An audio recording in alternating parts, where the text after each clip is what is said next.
Oh,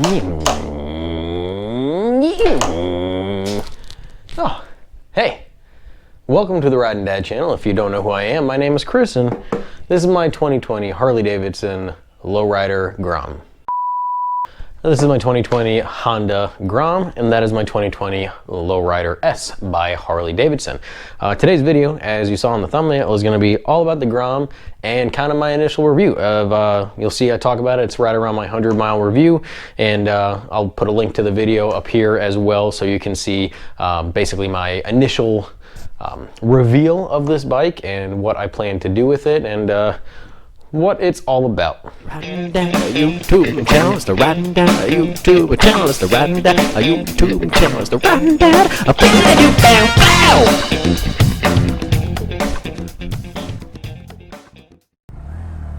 Alrighty guys, so I am on the 2020 Honda Grom, and this is my, like stated, my initial review. I have, as of right now, I have 74 miles on the old lady.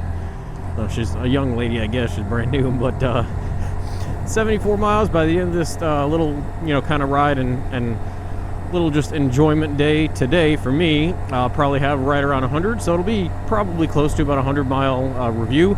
And honestly, when I got it, it literally had 0 on the odometer. So this is a real authentic 100-mile, by the time this is all finished kind of thing. So first off, who would I recommend the Grom to? Because there's different riders for all classifications. See, so if you are a new rider, this may be controversial for some people, but if you're a new rider, in my opinion, I would not recommend the Honda Grom for you, and I will explain why towards the end of the video.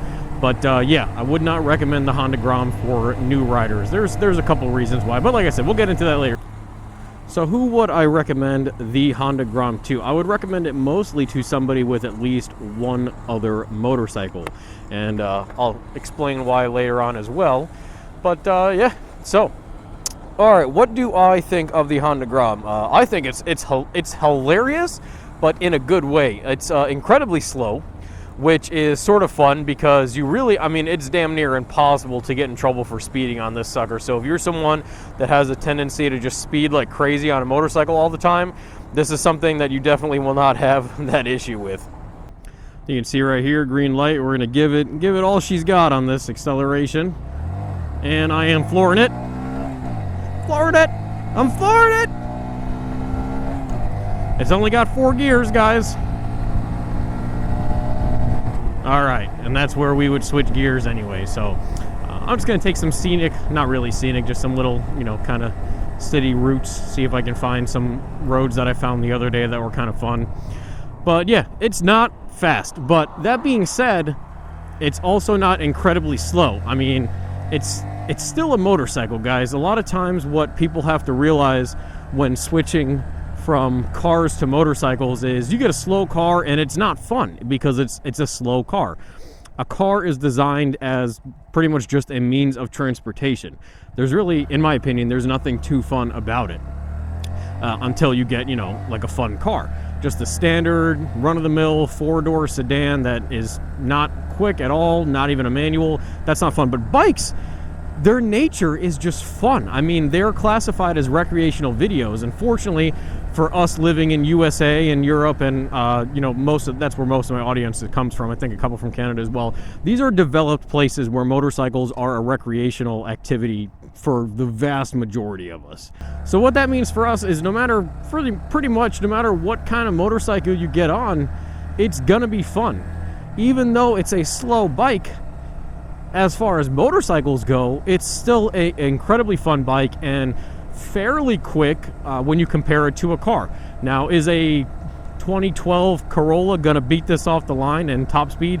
I would bet a paycheck on it, yeah.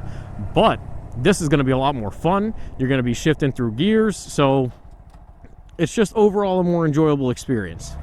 Don't get hung up on how slow these bikes are in comparison. Plus, there's a lot of stuff you can do to the Honda Grom that would make it a lot quicker, which kind of brings me to my next thing on, my pro for the Honda Grom.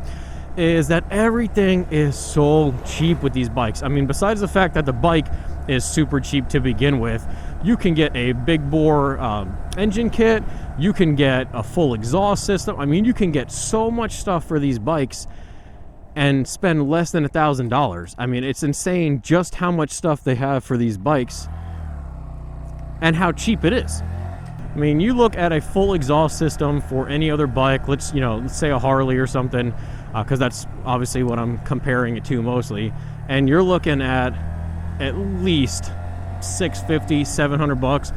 You're looking at a decent priced exhaust for the Honda Grom at like $300, somewhere around there, and then it goes up to $500, $600, and that's for like top of the line. And it really just depends on what you want to spend. Ride ergonomics and comfort. I will say that the seat, at least in my opinion, really does suck. The seat is just trash, but they make a ton of different seats that you can buy for the Honda Grom. So you have, just like every other mainstream bike, you have a bunch of different options that you can do. I mean, even Seat Concepts makes like a little foam kit and a re-padding or a upholstering that you could buy and ship it and kind of do it yourself for a little bit cheaper, and it gets rid of like the little hump that most people don't like, myself included. But I'm about 5'7", 5'8"-ish. Actually, let's take that back. I'm about 5'8", 5'9"-ish, depending on the day and what shoes I wear. And for me, I mean, you can kind of see my knees are in kind of like your regular position that you would expect for this bike. And, oh, nice stop. Nice stop, sir. Thank you for stopping at the stop sign. So, ergonomics for me in this bike is comfortable, minus the seat not being comfortable. The bars I could stand to have a little bit farther away from me so my arms are more outstretched, more like a typical rider triangle of like a sport bike feel, or even like more of an ADV bike. It's just a little bit too scrunched up and my arms just have like kind of too much slack, and that makes it not super comfortable to me. But they sell a ton of bars and a ton of different things you could buy for this bike, again, for super cheap, that you can change that rider triangle up and change all your ergonomics super easy for you. Going along with, kind of how quick this bike and the ergonomics is and all that, top speed is probably going to be your worry if you live anywhere that has some decent speed limits. So right now I'm going 45 in a 45, and I am in fourth gear, the end of the gears, and now I'm pinning the throttle, and you can see it barely accelerates. So the quickest I have taken this bike, and this is hunching down, being like full Rossi, was basically about 55, 56. I think maybe it did 57 going downhill, like over a little bump for a few minutes. But you're looking at, if you look like me, I'm about 200 pounds, 190 to 200, depending on, again, what day it is. And like I said, 5'7", 5'8", or well, 5'8", 5'9".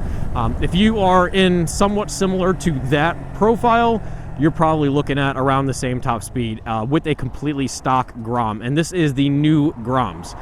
Keep in mind that I believe 2014, either 2015 or 14 was the last year of what they call the OG Groms. They have only had, to my knowledge, 2 generations of these, and this is the second generation, being a 2020. So I don't know if the top speed of the older ones were a little bit different, but you could buy different sprockets for the main and the rear sprocket on these and change up your torque curve and your acceleration, the whole profile of how the bike reacts. So just a couple things to think about. The other thing I will say is these mirrors absolutely suck. A lot of people get bar end mirrors for these guys, which I would look into if I was not going to make this more of an ADV bike, and kind of like a 70-30, 60-40 for dirt profile. So putting mirrors on the ends of my bars would completely ruin this as an off-road bike, because the minute the sucker falls down or hits a branch or anything, that's going to be ruined. So what I will look into is just aftermarket mirrors in general, because like I said, the profile of these suck, their viewing angle sucks, and the shape, you can't, at least for me, I can't see garbage out of these mirrors, so these really suck. I will tell you, at least this bike has LEDs. I believe the turn signals are LEDs. Honestly, I should have checked before I hopped on the bike today. The turn signals, I believe, are LEDs. I know the front light is LED, and the rear lights, as well as the license plate light, is LED as well. As far as the clutch feel, the actual lever feels really good. Your point of engagement for the clutch is very far out, so it does take some getting used to in comparison to most other bikes. And then your brake lever, again, this is the 100-mile review, and within the first 300 miles is what Honda claims is their kind of break in, as far as letting their brakes set in, and then all their oils. Obviously 300 miles is an oil change and stuff like that, and they adjust and assess the engine idle speed. So the brakes, I'm assuming, will get a little bit better over time. I tell you, the first 10 to 15 miles I had with this, the brakes were absolutely horrendous, and they've already gotten a lot better. So the feel of the actual lever, though, and how it's positioned and on the handles and everything actually feels pretty good. The display is pretty nice. It's got a generic blue backlight, a blue backlight at night. And right now, I mean, this is very much daylight. It's about 4 o'clock in the afternoon. Very bright, incredibly hot out, unfortunately. But you could see that everything is very plainly visible on there. You got the time, you got your fuel gauge, you got your mileage that you can change to kilometers, and then you have your digital tachometer, like the bar, and a digital speedometer. Talking about the clutch, kind of going back to that, although the clutch lever feels fine, and I have no problem with the lever itself, minus just that the point of engagement is kind of weird to get used to. The actual lever, like the shift lever and switching gears, like the actual gearbox itself, I absolutely hate. Anybody that's ridden like a regular big name bike, especially like a Harley or a Cruiser that's just a big beefier bike, considering this paired next to it, will tell you that the shift engagement of a Grom versus those bikes is like a night and day difference. It's crazy how different they are. You basically, when you're in first gear and you're shifting down to make sure like you're all the way down in gears, because this doesn't have a gear indicator, so you can't like kind of plainly look there. If you're trying to push it down, you got like absolutely nothing. Like, it just continues to wiggle. It's like almost impossible, especially when you're first getting a feel for this bike, whether you're in first or not, you just keep moving. It's so weird. The lever just continues to move down. I will also say, and it might just be because we're kind of in the break-in period still, within that 300-mile break-in period before the fluids and such need to be changed, but I will say that the shifting in the neutral is definitely very temperamental.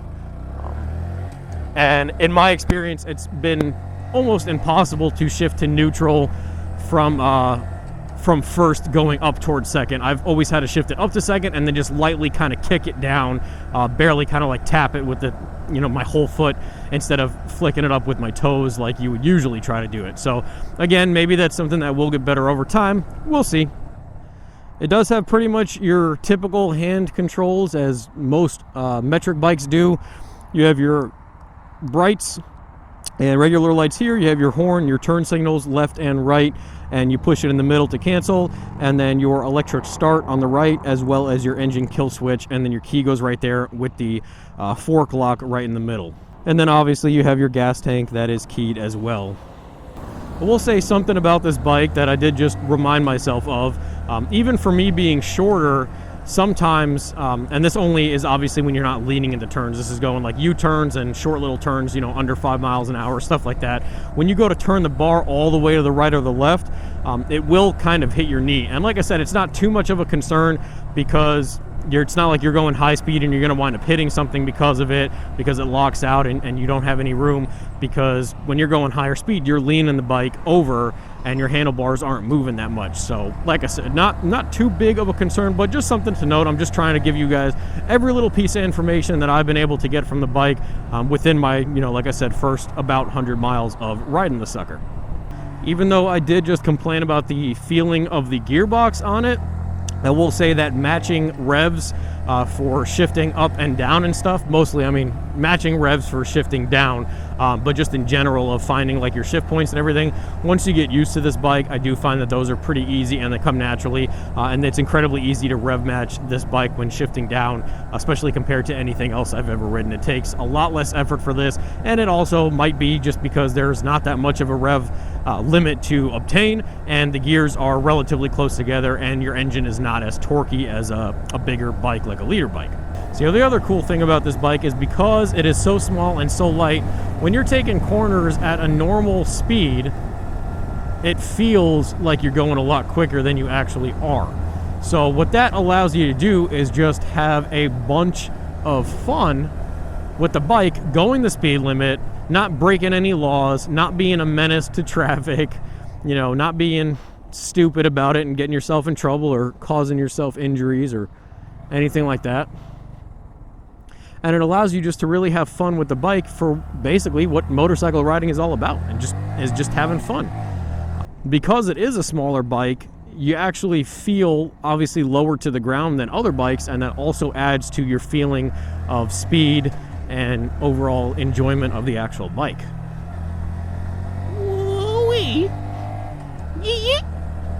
So yeah, this bike is really fun. Like I said, I did touch on the weight, and I explained it in my new bike reveal video, but this bike was so light that I was able, it's so light and small, I was able to put it in my wife's Toyota RAV4, one of the newer ones, and put it in the back with the back seats down and everything like that. We got to tip it over, but I mean, the bottom line is, you're not, an R6 isn't going to fit in there, a dual sport isn't going to fit in there, So basically I was able to put it in my wife's car, and when I got home, I unloaded it by myself, and it was light enough that I was able to actually unload the bike by myself when I got home. Oh, listen to this puppy roar. All 8 or 9 horsepowers of it. So people in forums of the Honda Grom have complained about the tires being awful. They are not a name brand tire that you would come to know. They are called I think they're V rubbers, like VEE.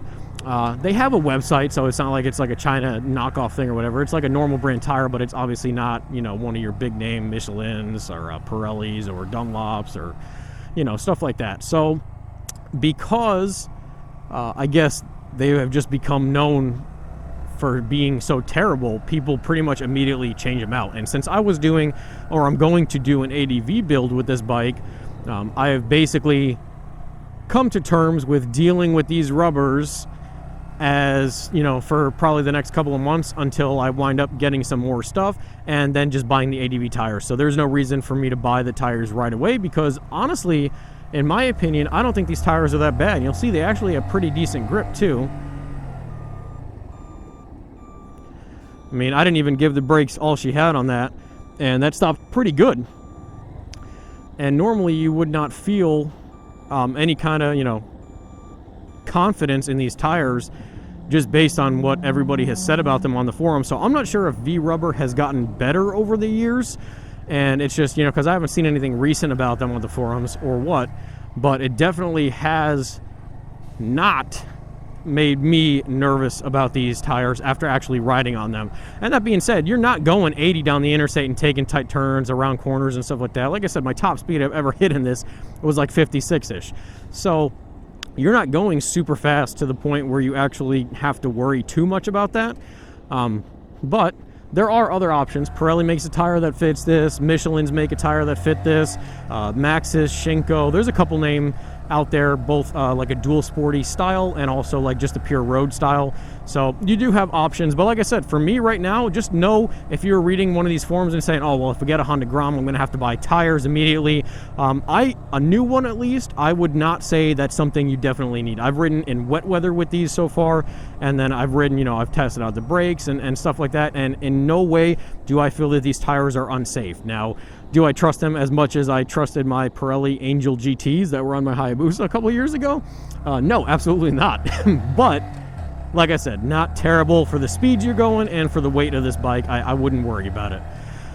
The other flip side to that too is if you do want to change tires, there's a couple of cool things. One, you could get a decent set of tires for this bike, both front and back, for $100 or under, or right around $100, depending on what you go with. So about $100. I've seen them out the door for like 85, 90-ish, and then depending on what also ones you get, you're looking at maybe 112, something like that. So super cheap for a set.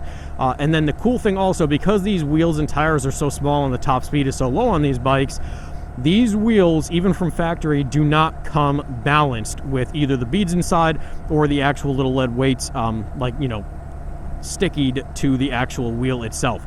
So it's very easy to do a at-home tire job, or to even just bring the wheels to somebody and have them replace the tires for you, and you don't even have to worry about them putting it on a balance machine.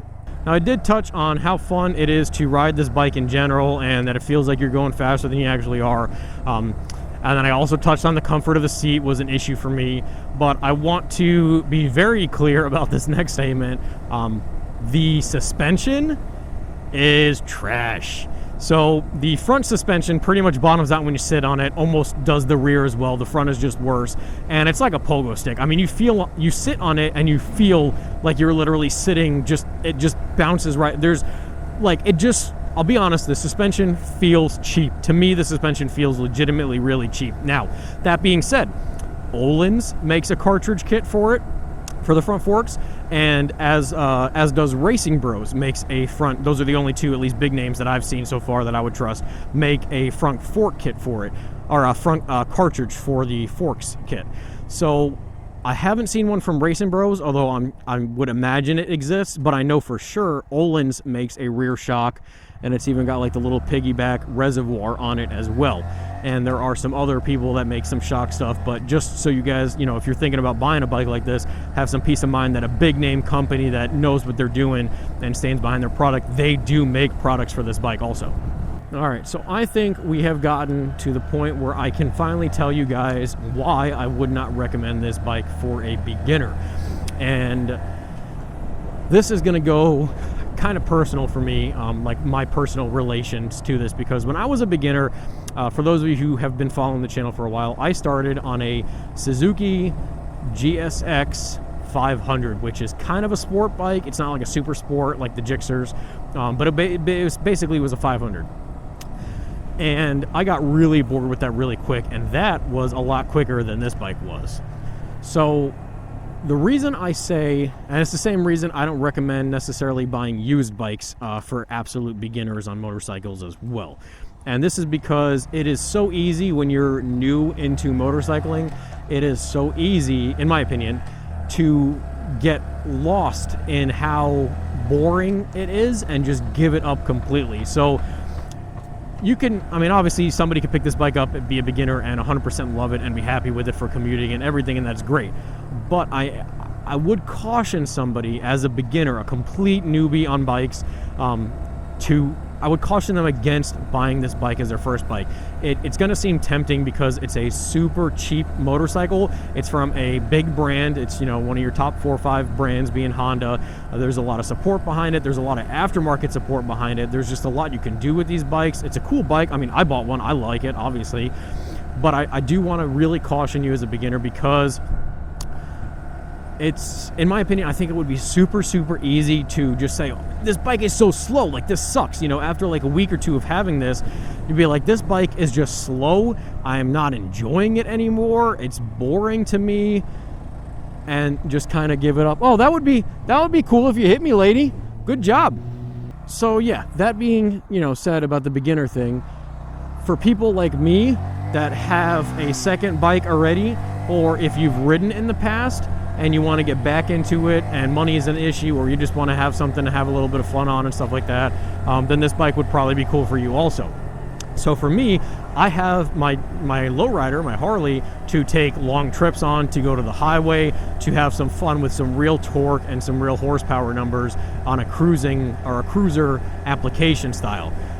If you have a sport bike or a super sport or a big cruiser like that, I think this would be a great bike for you too. Just like I said, it's the same reason. It's so easy for someone as a beginner to buy a used bike. Like, for example, if I were to buy that DR350 that you guys just saw me buy and then also sell a couple weeks afterwards because of how much was wrong with it, if I were to buy that bike as my first bike just because it was a super cheap deal and supposedly it was good, and I don't think by any means, I don't think that I have a gigantic, vast knowledge of mechanics and motorcycle workings, and I'm by no means a mechanic, but I have enough that I feel, you guys see my install videos, I do more than your average rider, I feel like, at least nowadays, your average rider. A lot of people that I've talked to and have seen are scared to do any kind of engine work, any kind of builds or installs that are somewhat in-depth, and I'm not afraid to do all that. Plus, nowadays with YouTube, you can find anything on YouTube how to do it. So if I were to buy that DR350 and get it, and have all this stuff wrong with it and wind up losing a little bit of money after I sold it, I would just be like, in general, I would be just kind of depressed and shot out from wanting to ride motorcycles. It would take me a while, if at all, if I ever got back into it and wanted to actually sink some money and time into getting and riding a motorcycle again after having that bad of an experience for my first time riding. So if you do get this bike, I just want you to understand, or if you're thinking about getting this bike, I want you to understand and have realistic expectations. I would 100% recommend test driving this bike before you get it. And don't be hung up on the fact that it's cheap, because although it is cheap, for just a very, very small amount of money more, you can get like a 350 to 400-ish sport bike class, or even, you know, something like an upright sport or somewhat of an ADV kind of bike for around just a couple thousand more than this. And especially if you're looking at financing something, that's going to add barely any money, you know, to your monthly payments. So definitely caution you against anything like that. All that being said, I freaking love this bike. It is so fun. Like I said, you just feel like you're on a racetrack, even in normal streets going the speed limit, just because of how small it is, how lightweight it is. It is super, super flickable. Actually, as soon as if I can get out of this traffic jam mess, I'll just show you how easy this bike is to toss around.